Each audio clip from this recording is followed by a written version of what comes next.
Carved into stone across Mesopotamian temples, Olmec monuments in Mexico, and the prehistoric megaliths of Göbekli Tepe in Turkey, the same mysterious object appears again and again: a small rectangular container with a curved handle, clutched in the hands of winged beings, divine figures, and supernatural entities.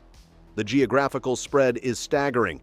These identical carvings appear in civilizations separated by thousands of miles and thousands of years, cultures that mainstream archaeology insists never had contact. The Assyrians carved them around 700 BCE. The Olmecs depicted them around 900 BCE, and at Göbekli Tepe, the world's oldest known temple complex, they appear in stone dated to 9,600 BCE, over 11,000 years ago, long before the invention of writing, the wheel, or agriculture. This isn't stylistic coincidence. These aren't vaguely similar symbols open to interpretation. These are nearly identical objects rendered with remarkable consistency across time and space. Rectangular pouches with distinctive semicircular handles, always held by figures of obvious importance or divinity, always in contexts suggesting ritual significance or sacred knowledge. Here's what makes this genuinely unsettling. Despite thousands of archaeological excavations across Mesopotamia, Mesoamerica, and Anatolia, nobody has ever found an actual physical object matching what's depicted in these carvings. No metal versions, no clay replicas, no wooden remains, nothing. If these containers were important enough to carve into temple walls and monuments for over 10,000 years, why do no actual examples exist? Mainstream archaeologists offer explanations involving ritual purification buckets and symbolic representations. Alternative researchers suggest everything from ancient technology to evidence of prehistoric global civilization. But the fundamental mystery remains: why does the same specific object appear in the hands of gods across 3 continents and 10,000 years of human history? Let's examine what we actually know, what scholars can't explain, and why this might be one of archaeology's most genuinely baffling unsolved mysteries. The first modern humans to encounter these enigmatic carvings were British and French archaeologists excavating Mesopotamia in the mid-1800s. Austin Henry Layard, digging at Nimrud in northern Iraq between 1845 and 1851, uncovered the vast northwest palace of Assyrian king Ashurnasirpal II. Among dozens of sculpted stone panels lining palace walls were repeated images of winged beings, later identified as apkallu, or divine sages, performing what appeared to be ritual acts. Each figure held 2 objects. In one hand, a pine cone-shaped item raised toward a stylized tree, and in the other, a small bucket or bag with a distinctive curved handle. Layard published detailed engravings of these reliefs in his 1853 work, Monuments of Nineveh, introducing the image to Western audiences for the first time. The precision of the carvings was remarkable. These weren't crude stick figures, but sophisticated relief sculptures showing texture, dimension, and consistent iconographic details. Later excavations at Nineveh and Khorsabad by Paul-Émile Botta and Hormuzd Rassam throughout the late 1800s revealed similar motifs across multiple Assyrian royal palaces. The consistency was striking. The same winged figures, the same pine cone gesture, the same distinctive handbag, repeated across palace after palace spanning nearly 200 years of Assyrian art. These weren't isolated artistic choices, but standardized iconographic elements that clearly held deep significance in Assyrian religious thought. As cuneiform script was gradually deciphered, scholars began connecting these visual motifs to Mesopotamian religious texts. The winged figures were identified as apkallu, semi-divine sages created by the god Ea, also called Enki, to bring wisdom and civilization to humanity. Ancient texts described these beings as teachers who instructed early humans in arts, sciences, and religious practices. The pine cone they held was identified as a mululu, or purifier, and the bucket as a bandudu, used in purification ceremonies where consecrated water was sprinkled on people, objects, or sacred spaces. By the early 20th century, scholars like Leonard William King and Reginald Campbell Thompson had constructed detailed interpretations of Assyrian iconography based on linguistic evidence from temple texts. Thompson's 1904 study, The Devils and Evil Spirits of Babylonia, compared the apkallu reliefs to incantation texts, arguing that the figures served protective functions. Their rituals shielded palaces and temples from malevolent forces. The bucket, he concluded, likely contained lustration water used for purification. This interpretation became archaeological consensus. The handbag carvings depicted ritual implements used in Mesopotamian purification ceremonies, visual representations of religious practices described in contemporaneous texts. But this explanation, while satisfying for Mesopotamian examples, completely fails to account for what archaeologists discovered thousands of miles away. In the 1940s, Mexican archaeologist Matthew Sterling excavated La Venta, a major Olmec site in Tabasco, Mexico. Among the monuments he uncovered was Stone 19, dated to approximately 900 to 400 BCE, depicting a figure emerging from serpent coils, clutching a small rectangular object with a curved handle, virtually identical in form to the Mesopotamian handbags carved 2,000 years earlier and 7,000 miles away.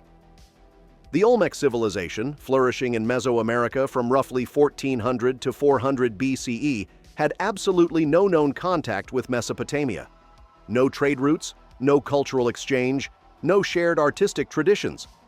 Yet here was the same distinctive object, rendered with the same rectangular form and semicircular handle, held by a figure associated with divinity, likely an early representation of what would later become Quetzalcoatl, the feathered serpent deity. The figure at La Venta is clearly important, possibly a priest-king or divine being, and the object he clutches is prominently displayed as if it possesses obvious significance. Mainstream archaeology explains this as convergent symbolism, different cultures independently developing similar motifs because containers are universal human tools. But this explanation struggles with the specificity. These aren't vaguely similar pouches or baskets. These are nearly identical objects, rectangular, compact, with distinctive curved handles, always held by divine or semi-divine figures in ritual contexts. Then there's Göbekli Tepe, and this is where the timeline becomes genuinely problematic for conventional explanations. Excavated by German archaeologist Klaus Schmidt from 1995 until his death in 2014, Göbekli Tepe in southeastern Turkey has been radiocarbon dated to approximately 9,600 BCE, over 11,000 years ago. This predates Mesopotamian civilization by over 6,000 years, predates agriculture and permanent settlements, and was built by supposedly primitive hunter-gatherers who conventional archaeology claimed couldn't possibly organize the labor and resources necessary for such monumental construction. The site consists of massive T-shaped limestone pillars, some weighing 10 to 20 tons, arranged in circular enclosures and covered with sophisticated low-relief carvings of animals and abstract symbols. Among these carvings are multiple depictions of objects that look remarkably like stylized handbags, rectangular forms with curved tops, appearing above the heads of animals like foxes and birds, suggesting symbolic or cosmological significance. These are the oldest known examples, carved into stone over 11,000 years ago by people who weren't supposed to have developed complex symbolic systems or religious iconography. Yet there they are, the same handbags that would appear in Mesopotamian art 9,000 years later and in Mesoamerican art 10,000 years later. Here's where conventional archaeological explanations start breaking down entirely. If the Mesopotamian examples represented ritual purification buckets used in documented religious ceremonies, what were the Olmec versions representing? The Olmec had completely different religious practices, different mythologies, different ritual traditions, yet they carved the same object.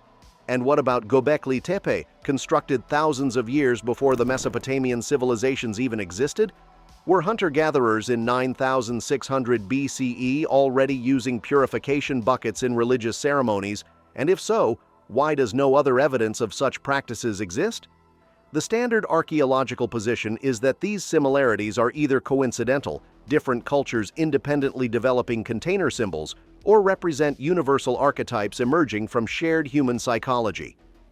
Carl Jung's theory of the collective unconscious suggests that certain symbols recur across cultures because they emerge from deep psychological structures common to all humans. From this perspective, the handbag might represent an archetype of containment, the womb, the vessel, the sacred space where something precious is protected. This is psychologically plausible but doesn't fully explain the remarkable specificity of form. The absence of any physical artifacts matching the carved images is genuinely strange. Mesopotamian excavations have recovered thousands of ritual objects, bowls, libation vessels, censers, amulets, but nothing corresponding to the compact curved-handled containers shown in reliefs. Olmec sites have yielded elaborate ceremonial items, but no handbags. Göbekli Tepe has produced stone tools and carved pillars, but no containers matching the carved symbols.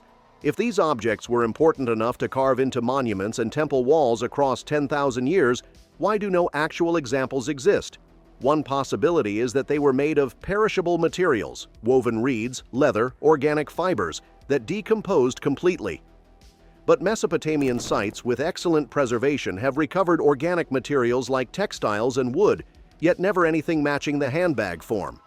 Another possibility is that these were never meant to represent physical objects at all, but were purely symbolic representations of abstract concepts: containment of knowledge, preservation of sacred wisdom, divine authority. Yet if purely symbolic, why the consistent specific form? Alternative interpretations have naturally flourished around this mystery. Ancient astronaut theorists, popularized by Erich von Däniken in the 1960s and 70s, reinterpret the handbags as advanced technological devices carried by extraterrestrial visitors, perhaps communication equipment, power sources, or atmospheric control devices. From this perspective, the standardized geometric form and cross-cultural consistency suggests these carvings record actual encounters with beings whose technology was beyond ancient comprehension. While mainstream archaeology dismisses this interpretation, it's worth noting that it does address what conventional explanations struggle with: the specificity and consistency across utterly disconnected cultures. Graham Hancock and other researchers propose these carvings might represent memory of an advanced prehistoric global civilization existing before the end of the last ice age around 12,000 years ago. According to this theory, Göbekli Tepe might have been constructed under guidance of survivors from this lost civilization, custodians of sophisticated knowledge who influenced later cultures in Mesopotamia, Egypt, and the Americas. The handbags, in this interpretation, symbolize tools or knowledge passed down from these civilization bearers. This would explain why the oldest examples appear at Göbekli Tepe and why similar motifs later emerge in geographically distant but temporally younger civilizations. Hancock's hypothesis, while controversial, addresses genuine anomalies: Göbekli Tepe's sophistication predating expected development of such capabilities, and the apparent transmission of specific iconographic elements across cultures with no known contact. Other researchers approach this from symbolic and metaphysical perspectives.